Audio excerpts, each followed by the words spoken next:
Hi friends, welcome to my YouTube channel Sanjay academy. Today we learn about language skills. आज हम लोग language skills के बारे में पढ़ने वाले हैं। आज हमारा जो चैप्टर है चैप्टर नंबर 3 है। इससे पहले हम लोग 2 चैप्टर को कंप्लीट कर चुके हैं। पहला था हमारा लर्निंग एंड एक्विजिशन, इसको हमने बहुत अच्छे से किया, ठीक है। और उसके बाद हमने किया second chapter principles of language development, जिससे जो इंग्लिश लैंग्वेज से रिलेटेड प्रिंसिपल्स होते हैं उनके बारे में हमने पढ़ा था। अब इसी सीरीज में आज हमारा 3rd चैप्टर है इंग्लिश पेडागोजी का, कि लैंग्वेज स्किल्स क्या होती है, मोस्ट इम्पॉर्टेंट है। इनसे बहुत ज़्यादा क्वेश्चन पूछे जाते हैं और डिटेल में क्वेश्चन आते हैं, ठीक है। LSRW देखेंगे आज। लैंग्वेज स्किल्स क्या होती है, प्रोडक्टिव स्किल्स क्या होती है, एक्सप्रेसिव स्किल्स क्या होती हैं, रिसेप्टिव स्किल्स क्या होती हैं, कैसे इनका कैटेगराइजेशन है, बिल्कुल डिटेल में बारीकी से पढ़ेंगे और धीरे धीरे पढ़ेंगे आराम से, ठीक है। डोंट वरी अबाउट इट, आराम से वीडियो को देखिए। और अभी तो हम लोग इसकी थ्योरी पढ़ेंगे। जब हम इसकी प्रैक्टिस आपको करवाऊंगा तब मैं आपका एक बार रिवीजन इसमें और करवा दूंगा, जिससे आपको इसको दोबारा पढ़ने की ज़रूरत ना पड़े, ठीक है। चलिए अपनी क्लास को स्टार्ट करते हैं। देखिए, जो लैंग्वेज होती है, कोई भी भाषा होती है, चाहे हिंदी हो, इंग्लिश हो, Tamil, Telugu, Malayalam, irrespective of any language, कोई भी लैंग्वेज हो, उसके सीखने के लिए एक सीक्वेंस होता है, एक आर्डर होता है, स्किल्स होती हैं, ठीक है, जिनके बिना आप उसको सीख नहीं सकते हैं। जैसे लैंग्वेज हमारी आज इंग्लिश के है, इंग्लिश के बारे में बात करते हैं तो इंग्लिश में 4 स्किल्स हैं। 4 ही होती हैं, LSRW। इनका मतलब है लिसनिंग, स्पीकिंग, रीडिंग, राइटिंग, और ये इसी सीक्वेंस में भी होती है, ठीक है। ठीक है, इनका सीक्वेंस बहुत इंपॉर्टेंट है, नहीं सीक्वेंस भूल गड़बड़ कर दो, इधर से इधर के लिए ये चलेंगे, ठीक है। अब पढ़ते हैं basic skills. Teaching of a language is the development of 4 basic skills: listening, speaking, reading और राइटिंग। ऐसा मत करना राइटिंग, लिसनिंग, रीडिंग, स्पीकिंग नहीं कहते, नहीं हम लोग पढ़ना लिखना जानते हो, reading and writing, listening and speaking. These are generally known as LSRW. The development of these skills must be in their sequential order, ठीक है। सीक्वेंशियल ऑर्डर में एक ऑर्डर में होना चाहिए, पहले एल, फिर एस, फिर आर, फिर डब्ल्यू। एंड इंटीग्रेटेड मैनर, और इंटीग्रेटेड भी होना चाहिए, मतलब आपस में जोड़ जोड़ कर सिखाना चाहिए। अब समझ लीजिए, देखिए 2 प्रकार से हम कैटेगराइजेशन कर सकते हैं इन चारों का। कैसे?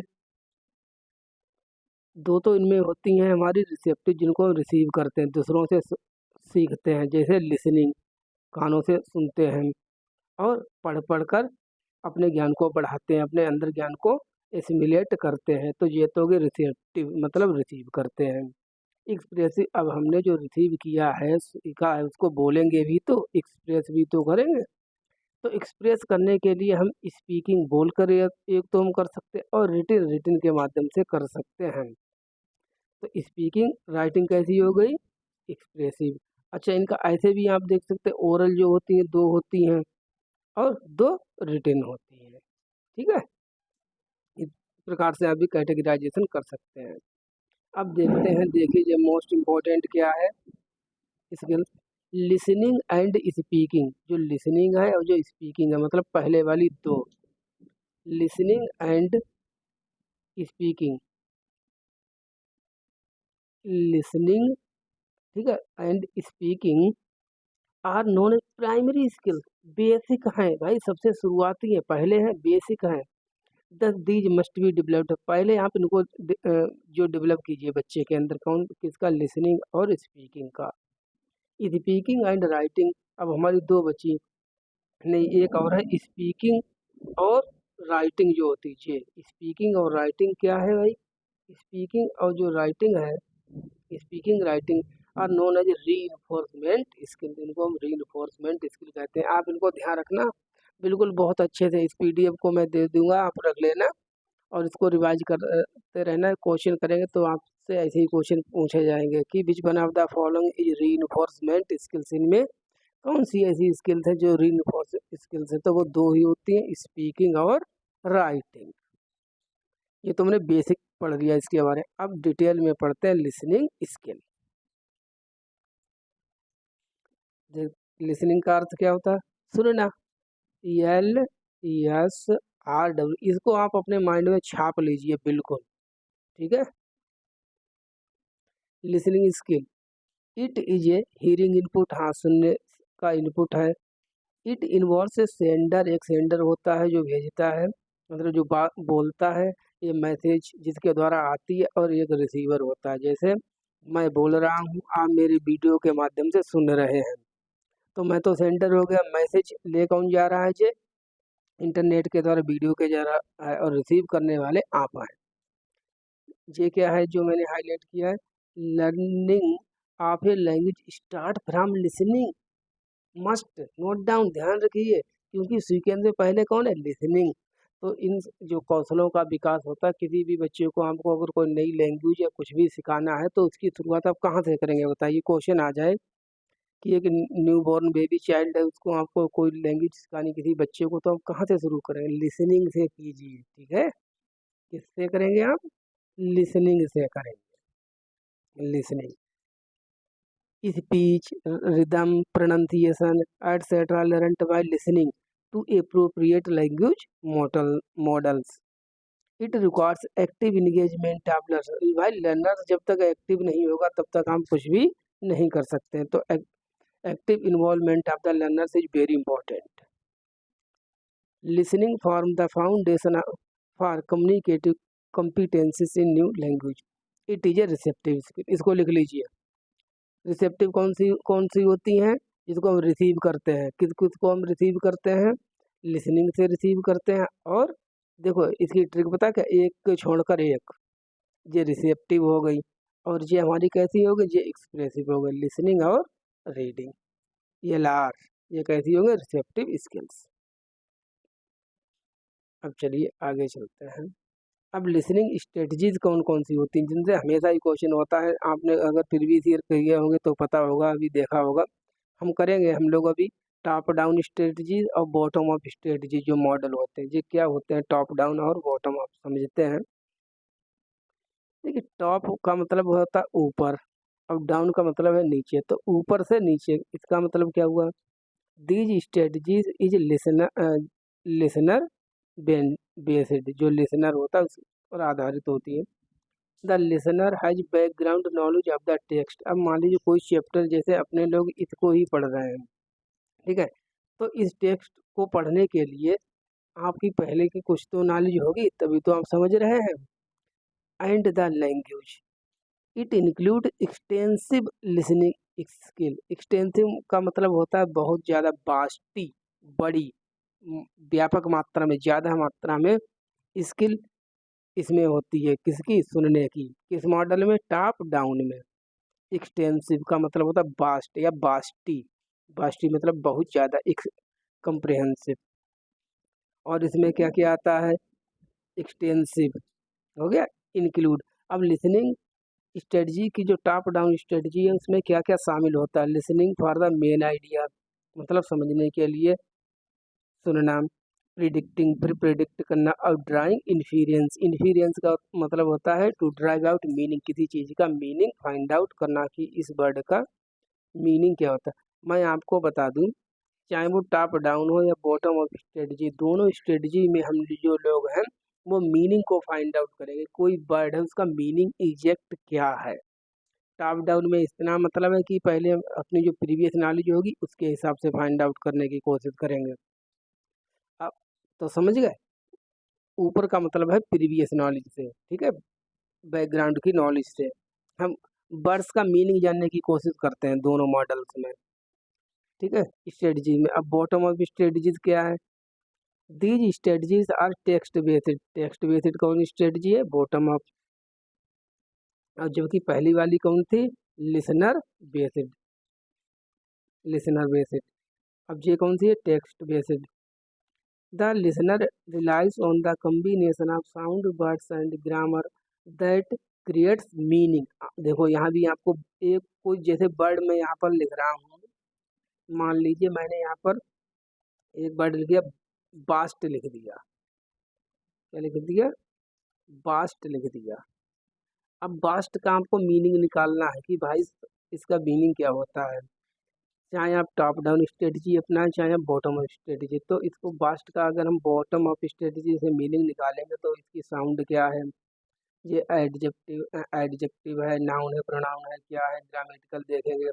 इसके बाद हम इसकी क्या निकालेंगे, मीनिंग। आपको है दोनों में मीनिंग ही निकालना।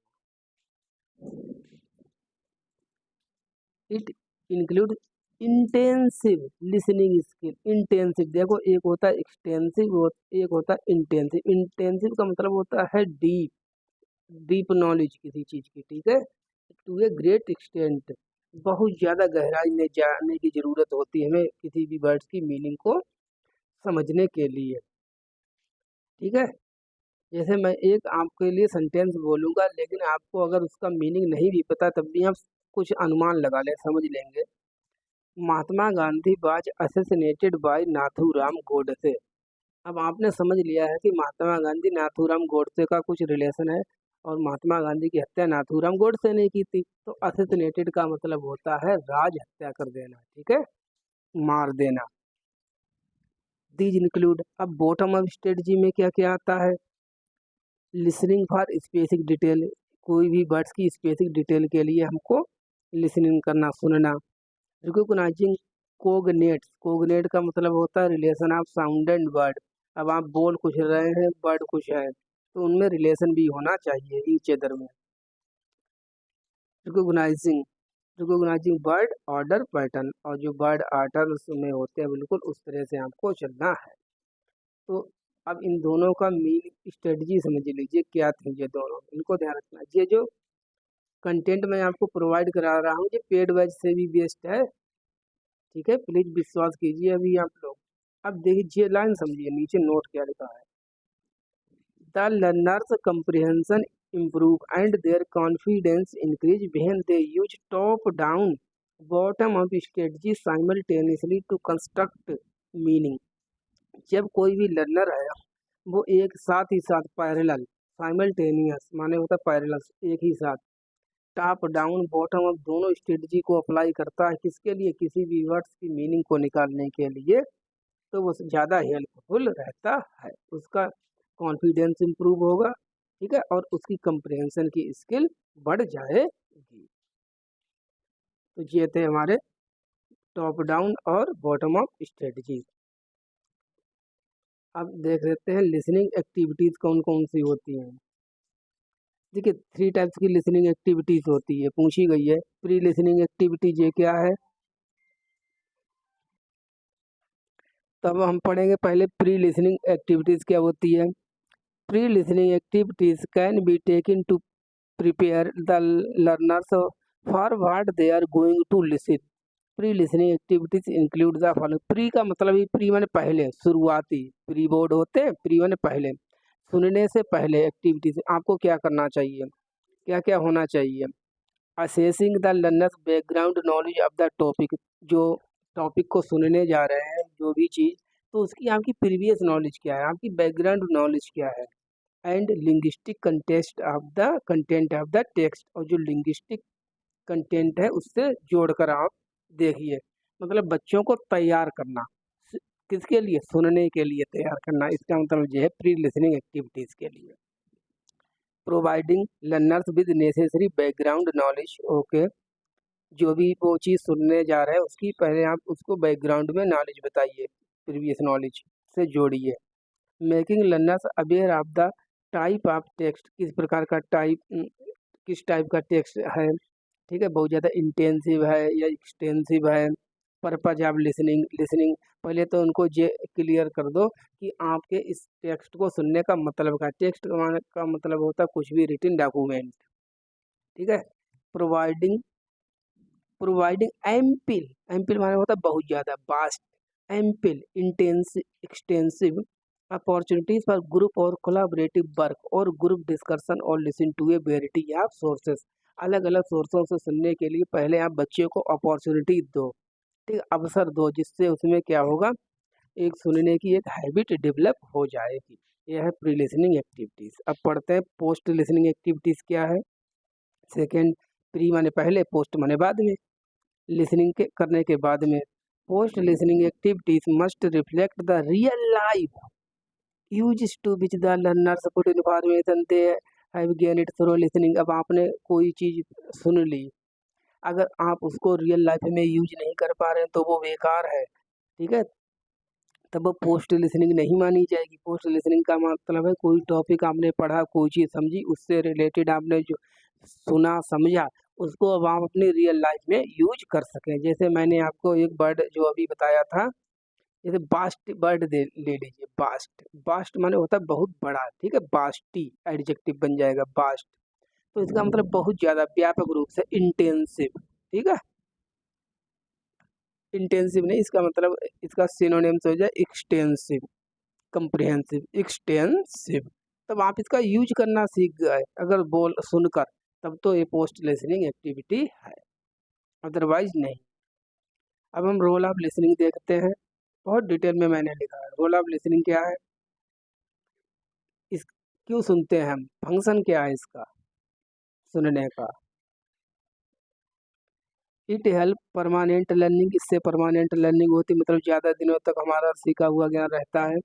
It is fundamental to the entire process of mastering using a language, किसी भी लैंग्वेज में मास्टरी को हासिल करने के लिए। देखिए, भाड़ में जाए दुनियादारी, अगर आपको मास्टरिंग है, अगर आप काबिल हैं तो आपसे एग्जाम भी निकलेगा, जॉब भी मिलेगी, बस अपने आप को तैयार कीजिए, मास्टरिंग हासिल कीजिए, ठीक है। It help to understand and act accordingly to the emotional state of the speaker. क्या है इसका मतलब, मतलब आप किसी भी स्पीकर की इमोशनल स्टेट को अंडरस्टैंड कर सकते हैं, समझ सकते हैं लिसनिंग के माध्यम से कि ये कहना क्या चाह रहा है। It is the stepping stone. देखिए, स्टेपिंग स्टोन क्या है, स्टेपिंग स्टोन का मतलब होता है मीन्स, मीन्स या वे। इसका मतलब शुरुआती कदम, पहला प्रारंभिक चरण।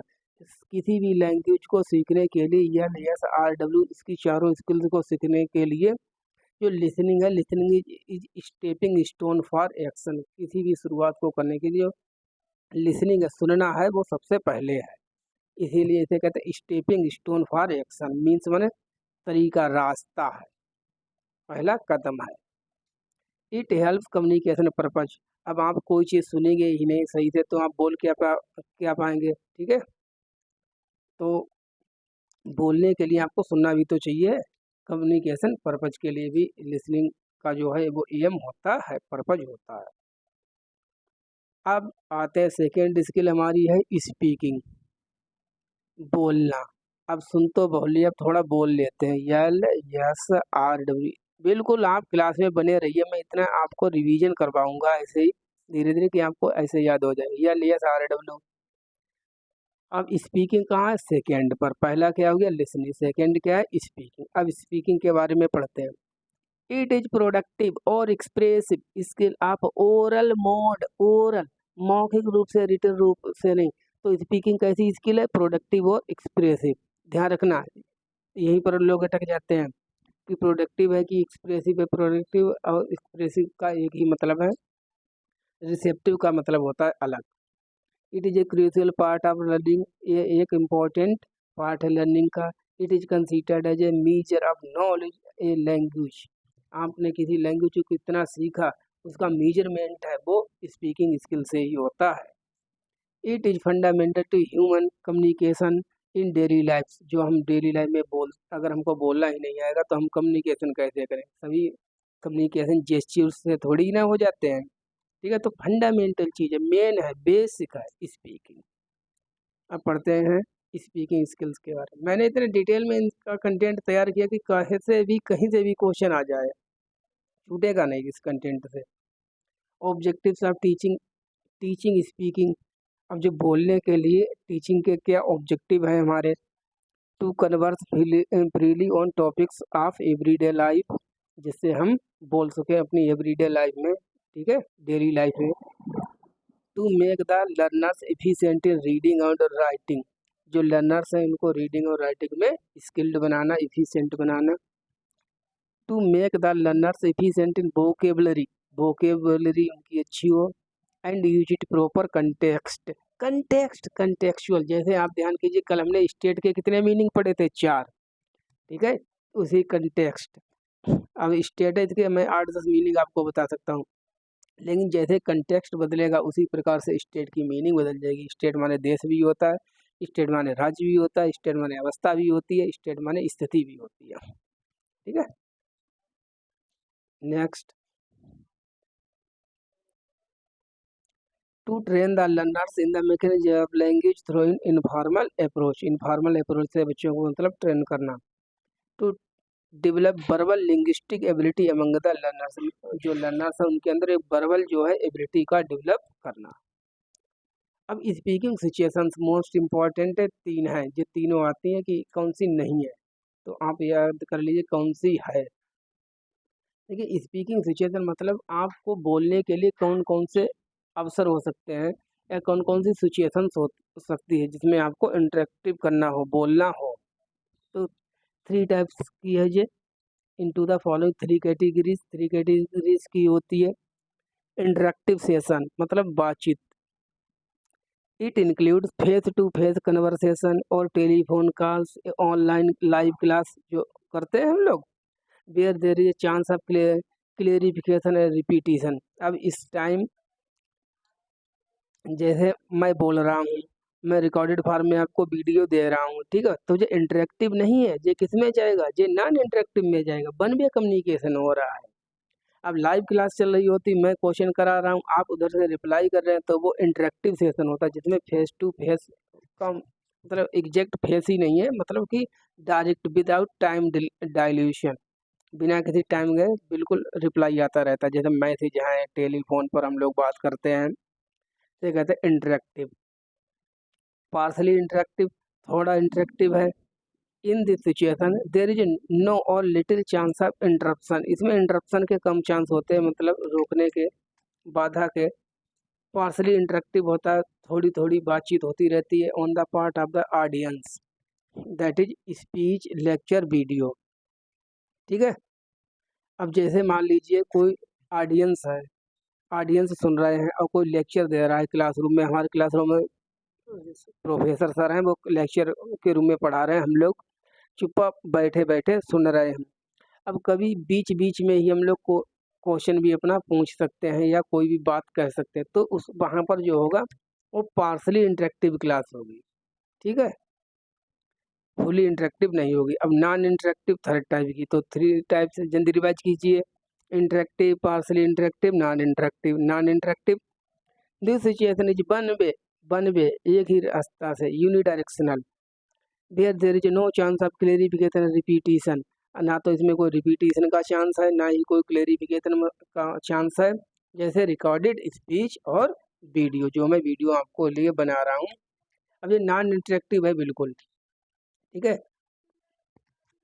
तो ये तो थ्री टाइप्स की स्पीकिंग सिचुएशन हमने देख ली, ध्यान रखना। अब नॉलेज एरियाज ऑफ स्पीकिंग, मतलब कहाँ कहाँ से आप स्पीकिंग स्किल्स को कर सकते हैं, इसकी नॉलेज कहाँ कहाँ से होती है, कहाँ कहाँ से आप ज्ञान किस किस एरिया से इकट्ठा कर सकते हैं स्पीकिंग के लिए, बोलने के लिए। इसके भी थ्री टाइप्स होते हैं। There are three areas of knowledge speaking, इसके भी थ्री एरियाज हैं। सबसे है मैकेनिक्स, यहीं से क्वेश्चन आते हैं, बहुत डिटेल में है। मैकेनिक्स क्या है? It means using right words vocabulary in the right order, grammar with correct pronunciation. इसका मतलब मैकेनिक्स का होता है कि सही वर्ड को, ठीक है, करेक्ट वर्ड को और एक राइट ऑर्डर में रखना ग्रामर में, ठीक है, और विद करेक्ट प्रोनाउंसिएशन, और उस वर्ड का मीनिंग भी सही। मैकेनिक्स का मतलब वैसे बनावट होता है, मतलब किसी वर्ड की वोकेबलरी आप अगर यूज कर रहे हैं तो ग्रामेटिकली वो ठीक होनी चाहिए, उसका प्रोनाउंसिएशन सही होना चाहिए, इसे कहते हैं मैकेनिक्स। यहाँ यहाँ से आप नॉलेज को गेन कर सकते हैं, जो नॉलेज एरियाज हैं। सेकेंड है functions, it means transaction of information and interaction, transfer करना, ठीक है। ट्रांजैक्शन मतलब होता है जैसे अपने लोग पैसे निकालते हैं, विथड्रा करते हैं बैंक से, तो उसे ट्रांजैक्शन कहते हैं। इसी प्रकार फंक्शनल फॉर्म है नॉलेज एरिया की, जिसमें इंफॉर्मेशन और इंटरेक्शन आता है। थर्ड है सोशल एंड कल्चरल नॉर्म्स, ये क्या है? It means what to speak about, what to speak in what situation and with whom to speak. मतलब हम सोसाइटी में व्हाट टू स्पीक क्या बोलें, अबाउट व्हाट टू स्पीक किसके बारे में बोलें, इन व्हाट सिचुएशन, किस सिचुएशन में बोलें, किस स्थिति में क्या बोलें, विद होम टू स्पीक, और किससे बात करें। अब आप जैसे अपने पेरेंट्स से बात करते होंगे, क्या ऐसे ही बात अपने फ्रेंड से भी करते हैं? फ्रेंड के साथ सबसे ज़्यादा इनफॉर्मल होकर हम लोग बात करते हैं, ठीक है। तो किसके सामने आप बोल रहे हैं? पेरेंट्स के सामने, ठीक है। क्या बोलना है वो बातें सब नहीं बोल सकते जो फ्रेंड्स के साथ शेयर करते हैं, ठीक है। आप समझ भी रहे होंगे। तो सिचुएशन है कि आप किस सिचुएशन में बात कर रहे हैं, आप नॉलेज कहाँ कहाँ से गेन करें, कहाँ कहाँ पर आप बोलते हैं, ठीक है। पेरेंट्स के सामने बोलते हैं, अपने टीचर्स के सामने बोलते हैं, किसके सामने बोलते हैं, ये आता है social and cultural norms, standards. क्या बोलना है, किसके बारे में बोलना है, कौन सी स्थिति में बोलना है, और किससे बोलना है। चलिए नेक्स्ट। अब स्पीकिंग एक्टिविटी बस लास्ट है, आराम से देखना वीडियो को। स्पीकिंग एक्टिविटी, आप किसी बच्चे के अंदर स्पीकिंग स्किल को कैसे इम्प्रूव कर सकते हैं, क्या क्या करना चाहिए इससे बच्चे की जो स्पीकिंग कैपेसिटी है वो डेवलप हो जाए। देखिए, speaking activities help activities in developing speaking communicative proficiency को, मतलब कम्युनिकेटिव प्रोफिशिएंसी को डेवलप करने के लिए the following activities should be carried out to develop speaking skills. क्या कर सकते हैं आप बच्चे को स्पीकिंग एक्टिविटी को डेवलप करने के लिए? Eight primary level, note it down. Primary level पर आप क्या करेंगे? The speaking activities should include greetings, informal, ठीक है, इनफॉर्मल रिक्वेस्ट। आप बच्चे को बोलने के ऐसे मौका दे सकते हैं, जैसे ग्रीटिंग्स हैं, नमस्ते मैम, नमस्ते सर, ये तो ग्रीटिंग्स होती हैं। इनफॉर्मल रिक्वेस्ट है, आस्किंग पर्सनल इन्फॉर्मेशन, कुछ नहीं बच्चे थे उसके परिवार के ही बारे में पूछ लिया कि बता बेटा तुम्हारे घर में कौन कौन रहता है, कौन तुम्हारा लाड़ करता है, किसके साथ खेलते हो ज़्यादा। इनफॉर्मल, हम उससे पर्सनल जानकारी ले रहे हैं, किस लिए? कि बच्चा बोलने की स्किल उसके अंदर आ जाए। शेयरिंग स्टोरीज है, एक्सपीरियंसेस है, इंटरेस्ट्स हैं, एंड एम्प्लॉइंग एप्रोप्रिएट जेस्चर्स, और जेस्चर्स का यूज करना। जेस्चर का मतलब होता है इशारे, ठीक है, उसमें इशारा डेवलप कर सकते हैं। किसी को पास बुलाना तब क्या करना है, दूर बुलाना जाना है किसी से तब क्या इशारा करेंगे, बाय कैसे करेंगे, यस के लिए क्या इशारा करेंगे, नोट के लिए क्या इशारा करेंगे, ठीक है।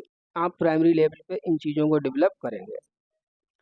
Next, pronunciation practice helps in developing correct speech habit. जो प्रोनाउंसिएशन की प्रैक्टिस हो वो बहुत ज़्यादा आपकी सही हो।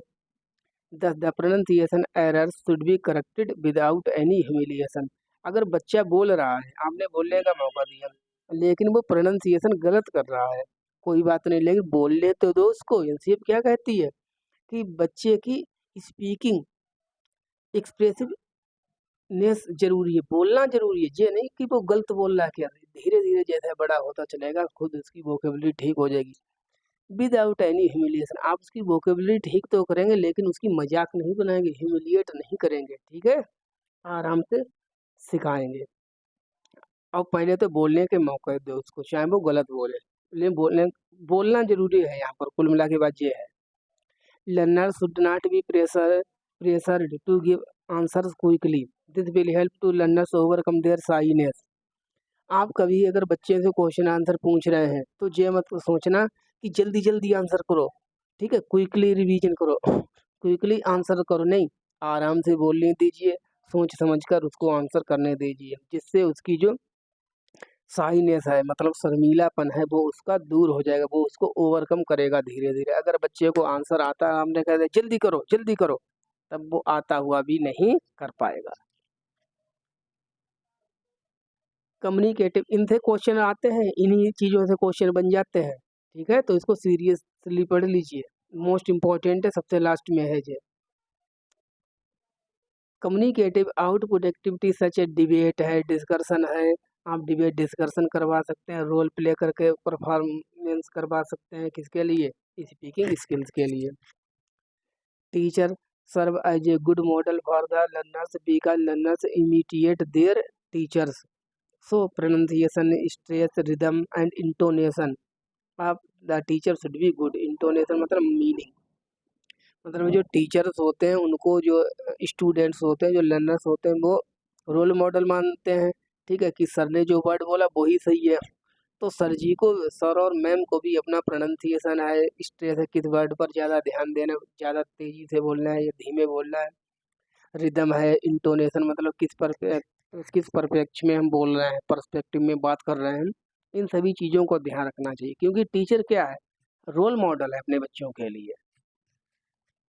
बच्चे उसी प्रकार से बोलेंगे जैसे सर बोलेंगे।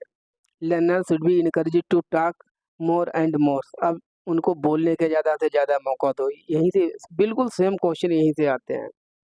This will develop good speaking skills among them, जिससे उनके अंदर एक अच्छी सी स्किल बोलने की डेवलप हो जाएगी। उनके बोलने को मौका दो, अपॉर्चुनिटी दो। Audio lingual drills should be used. Audio lingual drills करवा सकते हैं, प्रैक्टिस करवा सकते हैं। Learner should be asked to describe a picture. आपने कोई पिक्चर दे दी कि बताओ बेटा इस पिक्चर के बारे में बोलो, कुछ बताओ, तो वो कुछ ना कुछ तो बताएगा, तो जी आप कर सकते हैं। और क्या है, task based games should be performed. आप कोई टास्क देकर गेम करवा सकते हैं। These games are learner centred. ये गेम लर्नर सेंटर्ड होने चाहिए। इंटीग्रेट, जोड़ने वाले हों, किसको, linguistic skills and construct cooperative environment. और ये कोऑपरेटिव इन्वायरमेंट में मतलब सहयोगात्मक इन्वायरमेंट होना चाहिए, और इंटीग्रेटेड मतलब होता है जुड़ाव, और लर्नर सेंटर्ड होनी चाहिए। जो भी आप गेम करवा रहे हैं, बच्चे की परफॉर्मेंस करवा रहे हैं। आगे क्या है, लास्ट, प्रॉपर जेस्च्यूर्स, सही इशारे। जेस्च्यूर्स का मतलब इशारे। In decorum in spoken English should be maintained. जो जेस्च्यूर्स होते हैं उनको सिखाना है बच्चे को, ठीक है, वो आप सिखा सकते हैं। ऐसे आप लैंग्वेज डेवलपमेंट कर सकते हैं बच्चे के अंदर। तो ये जितने भी पॉइंट थे यहाँ पर, यहीं से सीधे क्वेश्चन आ जाते हैं। जब हम लोग करेंगे तो आपको मैं दिखाऊंगा, तो इनको अच्छे से पढ़ लीजिए। बहुत कंटेंट था, बेसिक से लेकर हमने हाइयर लेवल तक सभी कुछ पढ़ लिया। इससे बाहर आपका पेपर नहीं जाएगा, ठीक है, इतना आप ध्यान रखिए। चलिए, यहाँ पर 32 मिनट्स हो चुके हैं, वीडियो लेंथी हो रहा है। अब जो 2 स्किल्स जो हमारी बची हुई है, LS RW में 2 तो हमने कर ली डिटेल, ठीक है, 2 को हम बाद में कर लेंगे। इसलिए पार्ट्स में पढ़ रहे हैं जिससे आपको साइकोलॉजिकल प्रेशर ना बने, ठीक है। अब आप एक बार में इतना सब पढ़ते चलेंगे तो आपका ओवरलैप हो जाएगा, कुछ का किसी में चला जाएगा, कुछ का किसी में चला। इसलिए आराम से पढ़िए, ठीक है, डोंट वरी अबाउट दैट। चिल्ल मार के पढ़िए, ठीक है, मोटिवेटेड रहिए। मिलते हैं नेक्स्ट वीडियो में। कोई क्वेश्चन हो तो पूछ लेना। Thank you for watching. Class को शेयर कर दिया करें, और अगर जिसने भी सब्सक्राइब ना किया चैनल को वो सब्सक्राइब कर लें। Thank you for watching.